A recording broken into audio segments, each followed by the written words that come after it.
রমজানের যে বেসিক শিক্ষা, মূল শিক্ষা, সেটা আমরা আদৌ কখনো অর্জন করতে পারবো না। এজন্য আমার ভাইয়েরা, প্রথম যে শিক্ষা সেটা হলো আল্লাহ পাকের ভয়। সদা সর্বদা প্রত্যেকটা গুনাহের সময় অন্তরের ভিতরে যদি আল্লাহর ভয় সৃষ্টি হয়ে যায়, ওই বান্দার দ্বারা কোনো গুনাহ হবে না, ওই বান্দা মুত্তাকিদের খাতায় নাম লেখাবে। আর মুত্তাকিদের খাতায় যার নামটা উঠে যাবে, আল্লাহর কোরআনের ঘোষণা, কোরআন বলছে ওই ব্যক্তির ঠিকানা জান্নাত হয়ে যাবে। তাহলে এক নাম্বার শিক্ষা আমরা কি পাইলাম? আল্লাহর ভয়। দুই নাম্বার রমজানের যে শিক্ষা সেটা হলো সংযম করা। সংযম। রমজানে আমরা যেভাবে সারাদিন পানাহার থেকে মুক্ত থেকেছি, আল্লাহর ভয়ে খাবারকে অ্যাভয়েড করেছি, ভাত খাই নাই, পানি খাই নাই, কোনো খাবার আমরা খাই নাই, সংযম করেছি কার জন্য? আল্লাহর জন্য। ঠিক তদ্রূপ ভাবে রোজা রেখে আমরা মিথ্যা বলি নাই, কারণ মিথ্যা বললে আমার রোজাটা আল্লাহর দরবারে কবুল হবে না। ঠিক তদ্রূপ ভাবে সংযম করেছি, গীবত করি নাই, সংযম করেছি, অন্যায় আচরণ, অন্যায় কারো উপরে করি নাই, একমাত্র যাতে আমার রোজাটা আল্লাহর দরবারে কবুল হয়ে যায়। সুবহানাল্লাহ। তাহলে দুই নাম্বার রোজার বেসিক শিক্ষা হলো সংযম করা।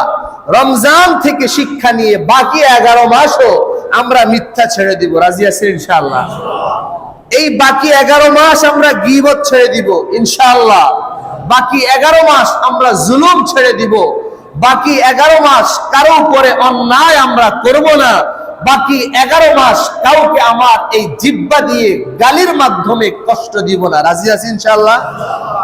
যদি আমরা মিথ্যাকে ছেড়ে দিতে পারি, এটা রমজানের শিক্ষা। মিথ্যা ছেড়ে দেওয়া, গীবত ছেড়ে দেওয়া। বাকি 11 মাস রমজান থেকে শিক্ষা আমরা এটাই নিব, আমি যেভাবে রমজানের রোজা রেখে মিথ্যা বলি নাই, গীবত করি নাই, সুদ ঘুষের লেনদেন করি নাই, আমি যেভাবে রোজা রেখে আরেকজনের উপরে জুলুম করি নাই, আমি যেভাবে রমজান মাসে মিথ্যার আশ্রয় নেই নাই, এটা থেকে আমার শিক্ষা হলো বাকি 11 মাসও আমি রমজানের মতো কাটাবো। বলেন না ইনশাআল্লাহ? যদি কাটান কি হবে? মিথ্যা মূল, গুনাহের মূল হলো মিথ্যা। আমি কয়েকবার বলেছি, আল্লাহর নবী এক সাহাবীকে বলছেন, তুমি সব গুনাহ করো, যদি ছাড়তে না পারো শুধু মিথ্যাটা ছেড়ে দাও। সুবহানাল্লাহ বলেন না? মিথ্যাই তোমাকে বাকি সমস্ত গুনাহ থেকে বিরত রাখবে, বাকি গুনাহ তোমাকে করতে দিবে না যদি তুমি মিথ্যা থেকে বাঁচতে পারো। বুখারী শরীফের 6024 নম্বর হাদিস। এই হাদিসের মধ্যে ক্বালা রাসূলুল্লাহ সাল্লাল্লাহু আলাইহি ওয়াসাল্লাম, ইন্নাল কিযবা ইয়াহদি ইলাল ফুজুর। ও আমার সাহাবীরা, ও আমার বান্দারা, ও আমার উম্মতেরা, খেয়াল করে শোনো, আমি তোমাদেরকে বারবার মিথ্যা থেকে কেন বিরত থাকতে বললাম? আর রমজান তোমাদেরকে এটাই শিক্ষা দেয়, মিথ্যা বলা যাবে না। কারণ হলো ইন্নাল কিযবা ইয়াহদি ইলাল ফুজুর, মিথ্যা মানুষদেরকে গুনাহের দিকে, অন্যায়ের দিকে নিয়ে যায়। বলেন না নাউজুবিল্লাহ? ইন্নাল কিযবা ইয়াহদি ইলাল ফুজুর ওয়া ইন্নাল ফুজুরা ইয়াহদি ইলান নার। মিথ্যা মানুষদেরকে অশ্লীলতার দিকে নিয়ে যায়, আর অশ্লীলতা মানুষদেরকে জাহান্নামের দিকে নিয়ে যায়। নাউজুবিল্লাহ বলেন। তাহলে মিথ্যা বললে ওটা অশ্লীলতা হয়ে যায়।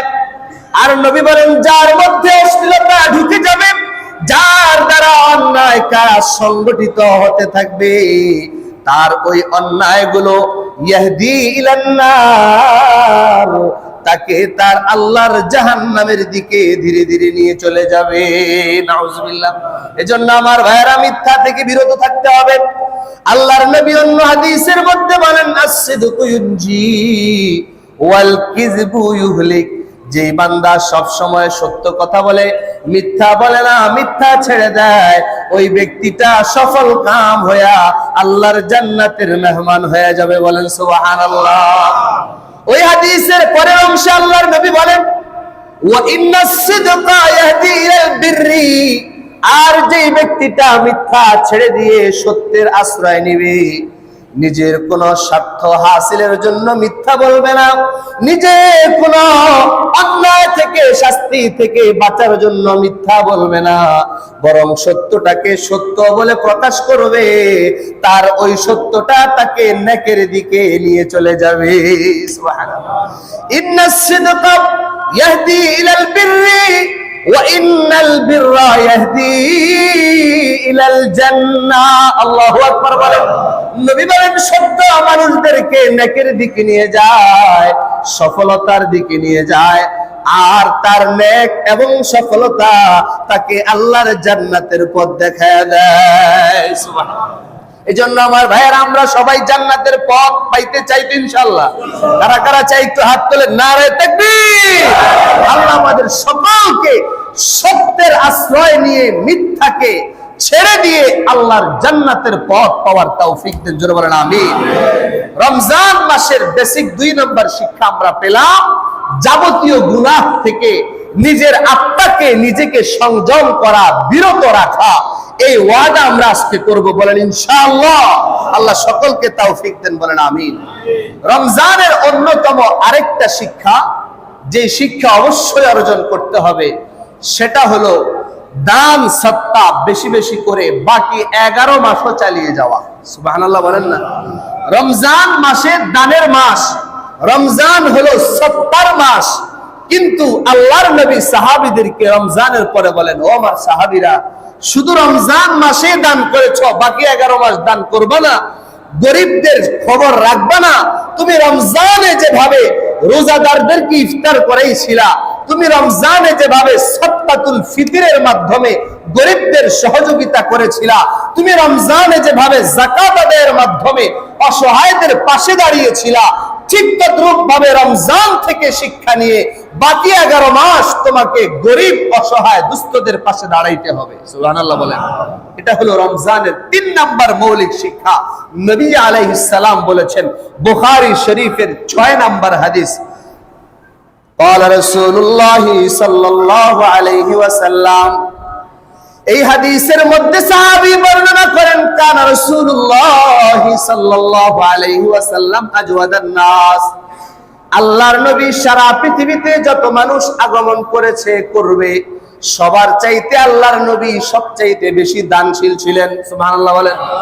কানা রাসূলুল্লাহ সাল্লাল্লাহু আলাইহি ওয়াসাল্লাম আজওয়াদান নাস ওয়া কানা আজওয়াদু মা ইয়াকুনু মিন রমাযান হিনা ইয়ালকাহু জিবরিল আলাইহিস সালাতু ওয়াস সালাম।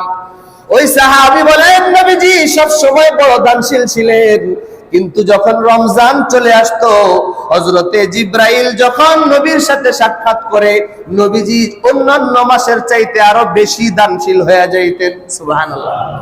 ওয়া কানা ইয়ালকাহু ফি কুল্লি লাইলাতিন মিন রমাযান। ওই সাহাবী বলেন, আল্লাহর নবীর কাছে রমজানের প্রত্যেক রাতে হযরতে জিবরাইল চলে আসতেন। সুবহানাল্লাহ বলেন। ফায়ুদারিসুল কুরআন। হযরতে জিবরাইল আইসা আল্লাহর নবীকে এক পারা কোরআন শুনাইতেন, এবং আল্লাহর নবী জিবরাইল আলাইহিস সালামকেও এক পারা কোরআন মুখস্থ শুনাইতেন। সুবহানাল্লাহ। তাহলে 30 দিনে কত পারা হয়? 30 পারা, এক খতম কোরআন আল্লাহর নবী জিবরাইল আলাইহিস সালামকে শুনাইতেন, আর হযরতে জিবরাইল আল্লাহর নবীকে শুনাইতেন। বলেন সুবহানাল্লাহ। এরপরে ওই সাহাবী বলেন, যখন হযরতে জিবরাইল নবীর কাছে আসতো আর কোরআন মুখস্থ একজন আরেকজনকে শুনাইতেন, ওই সময় আল্লাহর নবী ফালা রাসূলুল্লাহ সাল্লাল্লাহু আলাইহি ওয়াসাল্লাম আজওয়াদু মিনার রিহিল মুরসালা। আল্লাহর নবী তখন প্রবল বাতাসের গতিতে 2 হাতে আল্লাহর রাস্তায় দান করে দিতেন। সুবহানাল্লাহ। এরপরে যখন রমজান শেষ হয়ে যেত, আল্লাহর নবী সাহাবীদেরকে বলতেন, ও আমার সাহাবীরা, ও আমার উম্মতের দল, রমজানে আমি নবী যেভাবে দান করেছি, তোমরা যেভাবে আমাকে দেখে দান করেছিলা, সদকা করেছিলা, রমজান তো আমাদের থেকে বিদায় নিয়ে চলে গেছে। রমজানের মৌলিক 3 নম্বর শিক্ষা হলো, রমজান থেকে শিক্ষা নিয়ে বাকি 11 মাস তোমরা অসহায় গরিবদেরকে দান করা চালিয়ে যাবে। সুবহানাল্লাহ। রাজি আছেন তো ইনশাআল্লাহ? 3 নম্বর শিক্ষা। নবীর এই হাদিসগুলো শুনে দানের ব্যাপারে নবীজি আলাইহিস সালাম যে হাদিসগুলো বর্ণনা করেছেন, অসহায়দের পাশে দাঁড়ালে কেমন সওয়াব, এই সওয়াবগুলো যখন নবীজি বর্ণনা করেছেন, সাহাবায়ে কেরাম নবীর কথা শুনে পাগলের মতো দান করতে থাকতেন। সুবহানাল্লাহ বলেন না। এমনই একটা ঘটনা, ওই সাহাবীর নাম হলো হযরতে আবু দারদা রাদিয়াল্লাহু তাআলা আন। নাম কি বললাম? আবু দারদা না, অনেকেই জানেন আবু দারদা, প্রসিদ্ধ সাহাবী। এই সাহাবীর নাম হলো আবু দারদা রাদিয়াল্লাহু তাআলা আন। মুসলিম শরীফের হাদিসের মধ্যে ঘটনাটা উল্লেখ হয়েছে। আল্লাহর নবী একবার মসজিদে নববীতে সাহাবায়ে কেরামদেরকে নিয়ে বসে আছেন। নবী সাহাবীদেরকে নিয়ে দ্বীনের বিষয়ে আলোচনা চলছিল। এমন সময় আল্লাহর নবীর একজন এতিম সাহাবী হাজির হয়ে গেল। ওই সাহাবীর মাও নাই, বাবাও নাই, গরীব সাহাবী, এতিম। আল্লাহর নবীর দরবারে এসে বলল, ইয়া রাসূলুল্লাহ, ইয়া হাবিবাল্লাহ, আমি বড় অসহায়, আমি বড় এতিম হয়ে গেলাম। আমার একটা ছোট্ট খেজুরের বাগান আছে, মাত্র কয়েকটা গাছ আছে, আর আমার পাশের প্রতিবেশী হলো একজন ইহুদি। ইয়া রাসূলুল্লাহ, আমি চাচ্ছি আমার বাগানের সীমানাটা আমার বাড়ির সীমানার মাঝখানে একটা দেওয়াল উঠায় দিব, যে দেওয়ালের মাধ্যমে আমার আর ইহুদির মাঝে ডিভাইডেড সৃষ্টি হয়ে যাবে। ইয়া রাসূলুল্লাহ, আমি দেওয়ালের কাজ শুরু করলাম, অর্ধেক দেওয়াল উঠে গেল। দেওয়াল উঠানোর পরে এমন জায়গায় আমি পৌঁছাইলাম, ইহুদির একটা গাছ বাঁকা হইয়া আমার গাছের মধ্যে চলে আসছে, আমার সীমানায় চলে আসছে। এখন আমি দেওয়ালটা উঠাইতে পারছি না তার এই গাছের কারণে। আমি তার কাছে গেলাম, আমি যাই বললাম, ভাই তুমি তো আমার প্রতিবেশী, আমি বিপদে পড়লাম, আমি দেওয়ালটা তোমার ওই গাছের কারণে উঠাইতে পারতেছি না, তুমি আমাকে এই গাছটা দিয়ে দাও, আর না হয় তুমি তোমার গাছটা কেটে ফেলো, যাতে আমি আমার দেওয়ালটা সোজা করে উঠাইতে পারি। এবার ওই ইহুদি বলে, না, আমি তোমার জন্য এই কাজ করতে পারবো না, আমার গাছ গাছের জায়গায় থাকবে। বলেন না নাউজুবিল্লাহ। প্রতিবেশীকে এই গাছের মাধ্যমে কষ্ট দেওয়া হচ্ছে কি হচ্ছে না? তোমার গাছ আরেকজনের জায়গায় গেলে তার যদি কষ্ট হয়, এর জন্য আল্লাহর দরবারে তুমি জালেম হিসাবে দাঁড়াইতে হবে। নাউজুবিল্লাহ বলেন। আমাদের মাঝেও এমন প্রতিবেশী আছে না নাই, যারা প্রতিবেশীকে ইচ্ছা করে কষ্ট দেয়? নাই মনে হয়, আছে না নাই? আছে। আল্লাহর নবীর কাছে বললেন, ইয়া রাসূলুল্লাহ, ইয়া হাবিবাল্লাহ, আমি তাকে বুঝাইলাম, বারবার বললাম, তুমি তোমার গাছটা কেটে ফেলো, না হয় তোমার গাছটা আমাকে দিয়ে দাও, আমি গাছের গোড়ার দিক থেকে নিয়ে সোজা করে দেওয়ালটা উঠাবো, যাতে করে আমি আমার উদ্দেশ্যে সফল হতে পারি। ইয়া রাসূলুল্লাহ, বারবার বলার পরে সে আমার কথা শুনে না, সে আমাকে সোজা করে দেওয়ালটা উঠাইতে দেয় না। ইয়া রাসূলুল্লাহ, ইয়া হাবিবাল্লাহ, আপনি যদি আমার পক্ষ হইয়া ইহুদিকে একটু সুপারিশ করতেন, মনে হয় আপনার কথাটা ইহুদি শুনতে পারে। সুবহানাল্লাহ বলেন। আল্লাহর নবী বললেন, ঠিক আছে, তুমি যাও, ইহুদিকে আমার দরবারে ডেকে নিয়ে আসো। সাহাবী চলে গেলেন, যা বললেন, ভাই তোমাকে দু জাহানের সরদার, আতায়ে নামদার মুহাম্মদুর রাসূলুল্লাহ, জোরে বলেন সাল্লাল্লাহু আলাইহি ওয়াসাল্লাম, তোমাকে তার দরবারে ডেকেছে। এবার ইহুদি চলে আসতো নবীর দরবারে। আসার পরে নবী ডাক দিয়ে বললেন, ইহুদি, তোমার তো আসমানি কিতাব আছে, তোমাদের জন্য তো একজন নবী পাঠানো হয়েছে, তোমাদের ধর্মীয় গ্রন্থে প্রতিবেশীর সাথে ভালো আচরণ করার বিধান সত্য নির্মাতা করা হয়েছে। সুতরাং তুমি তোমার প্রতিবেশীকে সাহায্য করার লক্ষ্যে তোমার গাছটা প্রতিবেশীকে দিয়ে দাও। সুবহানাল্লাহ বলেন। এবার ইহুদি নবীর দরবারে দাঁড়িয়ে বলে, না, ও মুহাম্মদ, তোমার কথা আমি আমার গাছ দিব না। বলেন না নাউজুবিল্লাহ। এরপরে নবী ইহুদিকে বলল, আচ্ছা, তুমি যদি ফ্রি তোমার গাছ না দিতে চাও, আমি তোমার সাথে ওয়াদা করতেছি, তুমি যদি তাকে এই গাছটা দিয়ে দাও, আমার আল্লাহ তোমাকে এর চাইতেও দামি গাছ জান্নাতে দান করবেন। তুমি তো জান্নাত চাও, জান্নাত বিশ্বাস করো।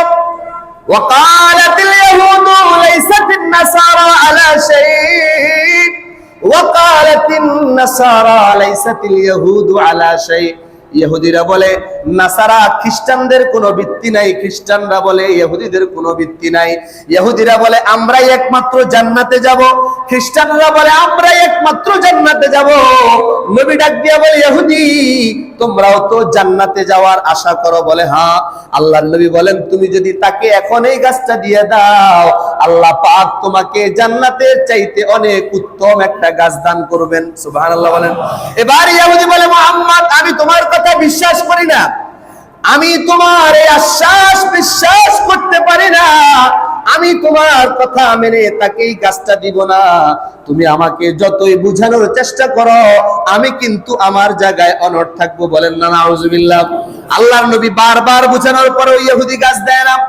এবার ওই মজলিসে সাহাবায়ে কেরাম বসা, সাহাবায়ে কেরাম বসা অবস্থায় সবার মাঝখান থেকে দাঁড়ায় গেলেন হযরতে আবু দাহদা রাদিয়াল্লাহু তাআলা আন। খেয়াল করে শুনবেন, হযরতে আবু দাহদা রাদিয়াল্লাহু তাআলা আনহু দাঁড়ায় গেলেন, বললেন ইয়া রাসূলুল্লাহ ইয়া হাবিবাল্লাহ, নবী গো ইহুদিকে আপনি যে আশ্বাস দিয়েছেন জান্নাতের গাছের কথা বলেছেন, ইয়া রাসূলুল্লাহ আমি যদি তাকে এই গাছটার ব্যবস্থা করে দেই আমার জন্য কি জান্নাতে গাছ দেওয়া হবে নাকি? সুবহানাল্লাহ বলেন।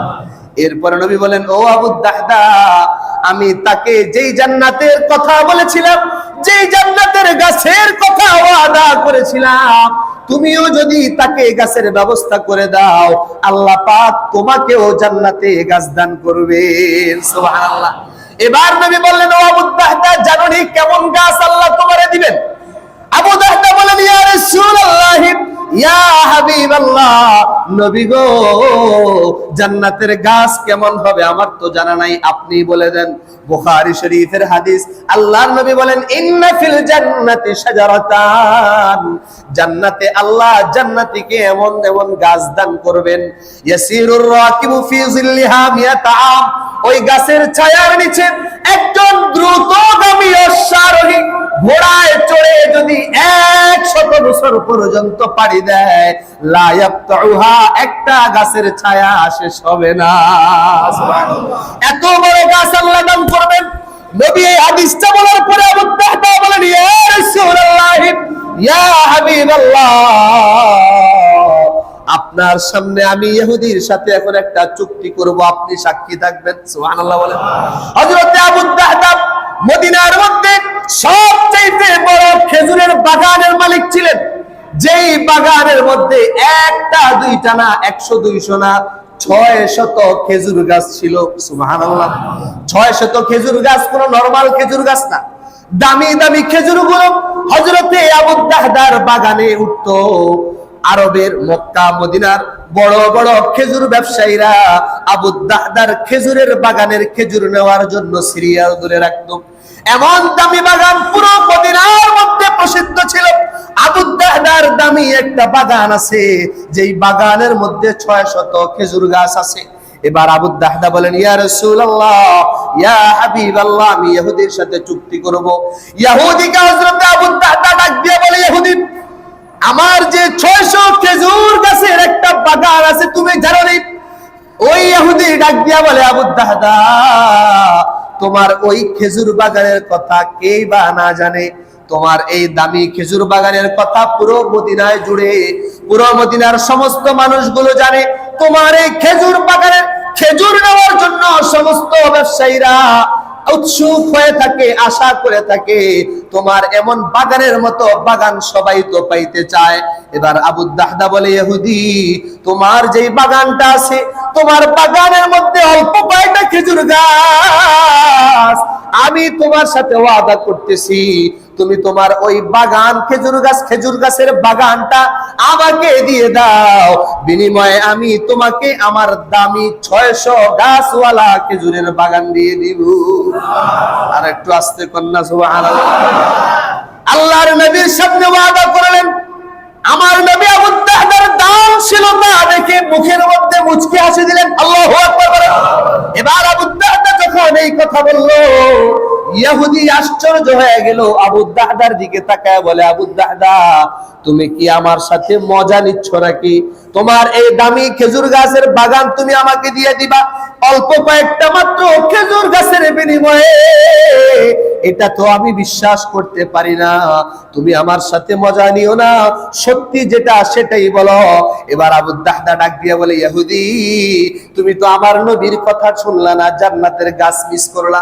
আমার নবী এই পর্যন্ত দুজানের সরদার, আকায়ে নামদার, তাজদার মদিনা, জগর গোশে আমেনা, সাকি কাউসার, আহমদ মুজতবা, মুহাম্মদ মুস্তাফা সাল্লাল্লাহু আলাইহি ওয়াসাল্লাম এই পর্যন্ত যত ওয়াদা করেছেন তার প্রত্যেকটা ওয়াদা আমার আল্লাহ বাস্তবায়ন করেছে। সুবহানাল্লাহ। আরে নবী ওয়াদা করবে আর সেটা হবে না, এটা তো হতেই পারে না। ও ইহুদি, তোমার কপাল পুড়ে গেছে, তুমি জান্নাতের সেই দামি গাছ আর পাইবা না। আমি আমার নবীর কথায় বিশ্বাস করে সবার সামনে ওয়াদা করলাম, আমি তোমাকে এখনই আমার সেই দামি বাগানটা বুঝাইয়া দিব। এবার ইহুদি বলল, ঠিক আছে, তুমি তোমার বাগানটা আমাকে দিয়ে দাও, আমি তোমাকে ওই বাগানটা দিয়ে দিব। এবার হযরতে আবু দাহদা ওই বাগানের মালিক হইলেন। হওয়ার পরে সাহাবাদের সামনে ওয়াদা করলেন, ইয়া রাসূলুল্লাহ, ইয়া হাবিবাল্লাহ, আপনি তো দেখলেন এখন ইহুদির ওই খেজুর গাছের বাগানের মালিক হলাম আমি আবু দাহদা, আমি এটার মালিক হয়ে গেলাম।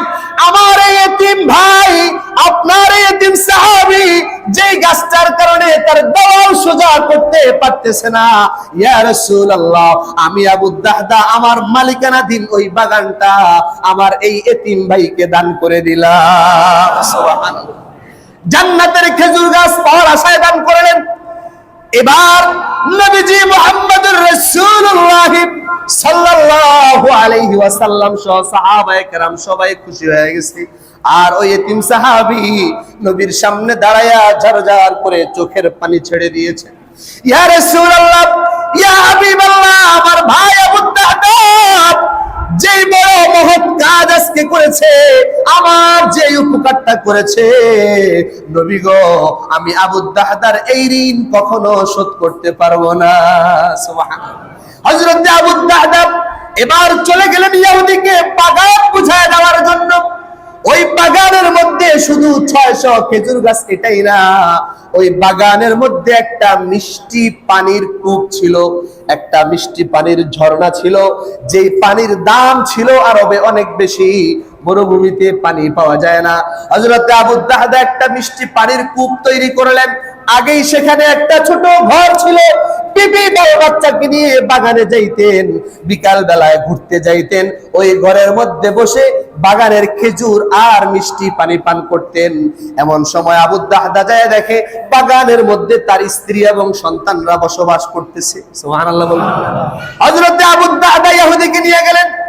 হযরত আবু দাহদা ওই বাগানের গেটের সামনে দাঁড়ায়া ভিতরের দিকে লক্ষ্য করে দেখে তার বিবি আছে, তার সন্তানরা আছে। এবার আবু দাহদা ডাক দিয়া বলে, বাহির থেকে ভিতরে ঢুকে না, বাগানের ভিতরে এখন আর ঢুকে না, কারণ সে তার মালিক না। এবার আবু দাহদা বাহির থেকে দাঁড়ায়া ডাক দিয়া বলে, বিবি রে, আমি আমার বাগানটা আল্লাহর নবীর সামনে ওয়াদা করেছি, আমি আমার এই বাগানটা ইহুদির সাথে চুক্তি করে বিক্রি করে দিয়েছি। এই বাগানের মালিক এখন আর আমি আবু দাহদা নাই, সুতরাং তুমি আর সন্তানদেরকে নিয়ে বাগান থেকে বের হয়ে যাও। বলেন না আল্লাহু আকবার। নিজে বাগানের ভিতরে আর ঢুকে নাই, নবীর সামনে ওয়াদা করছে ইহুদিকে বাগান বুঝিয়ে দিবে। এবার সন্তানরা ডাক দিয়ে বলে, বাবা তুমি কি বলো, তোমার মাথা কি নষ্ট হয়ে গেছে নাকি? এত দামি বাগান তুমি কিসের বিনিময়ে বিক্রি করেছো? এই বাগানের ফল বিক্রি করে আমরা বহু টাকা উপার্জন করি, আমাদের সম্পদের মূল উৎস হলো এই বাগান।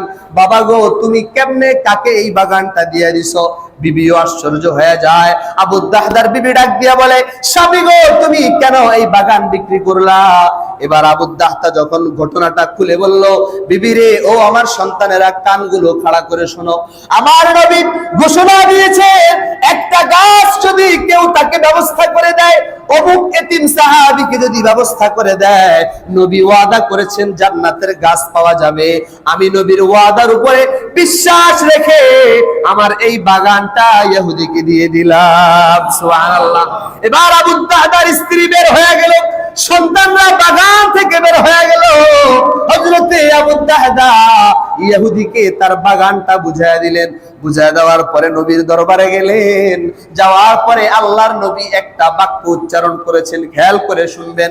আল্লাহর নবী বলেন, ও আবু দাহদা, আমি তো ওয়াদা করেছিলাম তোমাকে একটা মাত্র গাছ দিবে আল্লাহ জান্নাতে, কিন্তু তোমার এই দানের উপরে খুশি হইয়া আমার আল্লাহ অসংখ্য অগণিত গাছ তোমার জন্য তৈরি করে দিয়েছে। তোমার জন্য জান্নাতের বাগানে গাছ লেগে গিয়েছে, একটা দুইটা না, অসংখ্য অগণিত গাছ আল্লাহ এখনই তৈরি করে দিয়েছেন। তোমার নামে জান্নাতের বাগানের গাছগুলো বড় হওয়া শুরু করে দিয়েছে। এজন্য আমার ভাইরা, ও আমার বাবাজিরা, ও সম্পদশালী ভাইরা, আল্লাহর নবী বলেন, সাহাবীরা রে, রমজান থেকে শিক্ষা নিয়ে বাকি 11 মাস তোমরা দান চালায়া যাইবা। শুধু রমজানে দান করেছ, অন্যান্য মাসে দান করবে না, এটা হতে পারে না। বরং সদা সর্বদা যখনই সুযোগ হয় এতিমের পাশে দাঁড়াইবা, অসহায়দের পাশে দাঁড়াইবা। যাদের কোনো ঘর বাড়ি নাই, রাস্তার মধ্যে ফুটপাতের মধ্যে ঘুমায়, এমন লোকগুলার প্রতি তোমরা খেয়াল রাখবা। বাস্তবেই যারা বস্ত্রহীন, বাস্তবেই যারা ভূমিহীন, এমন লোকগুলার পাশে দাঁড়াবা। আমার আল্লাহ তোমাদের পাশেও জান্নাতে দাঁড়ায়া যাবে। এই জন্য আমার ভাইয়েরা, আমরা এই হাদিস থেকে শিক্ষা নিয়ে, এই ঘটনা থেকে শিক্ষা নিয়ে সারা বছর মৃত্যুর আগ পর্যন্ত আল্লাহ যাকে যতটুকু সামর্থ্য দিয়েছেন, আল্লাহর রাস্তায় অসহায়দের জন্য দান করতে রাজি আছি তো ইনশাআল্লাহ? কারা কারা রাজি আছেন একটু হাত তুলে দেখান। নারায়ে তাকবীর, লিল্লাহি তাকবীর। আল্লাহ আমাদের সকলকে হাদিস থেকে, এই ঘটনা থেকে শিক্ষা নেওয়ার তৌফিক দান করুন, বলেন আমিন। রমজানের মৌলিক 4 নাম্বার শিক্ষা হলো আল্লাহ পাকের সন্তুষ্টির জন্য জান্নাত পাওয়ার আশায় বেশি বেশি ইস্তেগফার করা এবং দোয়া করা। পারবো তো ইনশাআল্লাহ? রমজান যেমন ইস্তেগফারের মাস ছিল, সারা দিন আমরা ইস্তেগফার করেছি, তাওবা করেছি এবং একটা দোয়া পড়েছি, আল্লাহুম্মা ইন্না নাসআলুকাল জান্নাতা ওয়া নাউযু বিকা মিনান নার। আয় আল্লাহ, আপনার কাছে আমরা জান্নাত চাচ্ছি, জাহান্নাম থেকে মুক্তি চাচ্ছি। আল্লাহর নবী বলেন, ও আমার সাহাবীরা, রমজানে যেভাবে তোমরা ইস্তেগফারের আমল করেছো, গুনাহ ক্ষমা চেয়েছো, অন্য মাসে তো তোমাদের থেকে আরো বেশি গুনাহ হয়, সুতরাং ইস্তেগফারের আমল ছাড়া যাবে না। নবীজি বলেন, ও সাহাবীরা, ইস্তেগফারের আমল চালিয়ে যাও এবং আল্লাহর কাছে রমজানে যেমন তুমি দোয়া করেছো, বাকি 11 মাসও দোয়া থেকে তোমরা পিছনে পড়বা না, বরং তোমার প্রত্যেকটা প্রয়োজনের জন্য আল্লাহর কাছে দোয়া করবা। সুবহানাল্লাহ বলেন না? 5 নাম্বার রমজানের মৌলিক শিক্ষা, আল্লাহর নবী বলেন, ও আমার সাহাবীরা, তোমরা রমজানে যেমন অতিরিক্ত 20 রাকাত নফল নামাজ পড়েছো, তারাবির নামাজ, রাত্রি জাগরণ করে সাহরি খেয়েছো, এই মাস থেকে শিক্ষা নিয়ে বাকি 11 মাসও কিছু কিছু করে নফল নামাজ অর্থাৎ তাহাজ্জুদের নামাজ আমরা পড়বো, বলেন ইনশাআল্লাহ? রমজানের মৌলিক শিক্ষা, তারাবির 20 রাকাত নামাজ আমরা পড়েছি, আমাদের কোনো কষ্ট হয় নাই। কোরআনের মহাব্বতে, যাদের মনের ভিতরে কোরআনের মায়া ছিল, মহাব্বত ছিল, কোরআন শুনতে যাদের ভালো লেগেছে, তারা 20 রাকাত তারাবি 30 দিন পড়েছে, বলেন না আলহামদুলিল্লাহ? 30 দিন পড়েছে। নবী বলেন, তোমরা যেহেতু তারাবি পড়তে পেরেছো, সুতরাং এই রমজান থেকে শিক্ষা নিয়ে বাকি 11 মাস অন্তত 8 রাকাত, না পারলে 6 রাকাত, তাও না পারলে কমপক্ষে 4 রাকাত তাহাজ্জুদের নামাজ তোমরা প্রত্যেকদিন পড়বা। সুবহানাল্লাহ। পারবো তো ইনশাআল্লাহ?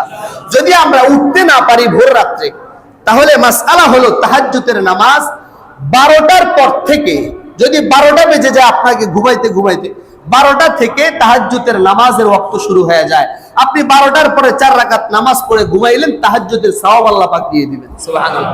যদি তাও না পারেন, এশার নামাজের পরে আপনি যদি 2 রাকাত, 4 রাকাত, 6 রাকাত, 8 রাকাত পড়েন, তাও আল্লাহ পাক আপনার আমলনামায় তাহাজ্জুদের সওয়াব লিখে দিবেন। সুবহানাল্লাহ। এত বড় সুযোগ, রমজানের মৌলিক শিক্ষা। আমরা একটু নফল নামাজ তথা রাত্রিবেলায় তাহাজ্জুদের নামাজ চালিয়ে যাব এবং মাগরিবের পরে যদি সম্ভব হয় আউয়াবিনের 6 রাকাত নামাজ পড়ব। ফজরের পরে ইশরাকের নামাজ পড়ার চেষ্টা করব, 4 রাকাত নামাজ পড়ব। মসজিদে দীর্ঘক্ষণ যদি বসতে কষ্ট হয়, বাসায় গিয়ে আমরা যখন সময় হয়ে যাবে ইনশাআল্লাহ ইশরাকের নামাজটা আদায় করব। রাজি আছেন ইনশাআল্লাহ? এগুলো হলো রমজানের শিক্ষা। রমজানে যেমন নফল নামাজগুলো, নফল ইবাদতগুলো আমরা বেশি বেশি করেছি, রমজান থেকে শিক্ষা নিয়ে বাকি 11 মাসও আল্লাহর প্রিয় হওয়ার লক্ষ্যে, আল্লাহর জান্নাতের মেহমান হওয়ার লক্ষ্যে আমরা ইনশাআল্লাহ নফল ইবাদতগুলো বেশি বেশি করে করব। রাজি আছেন ইনশাআল্লাহ?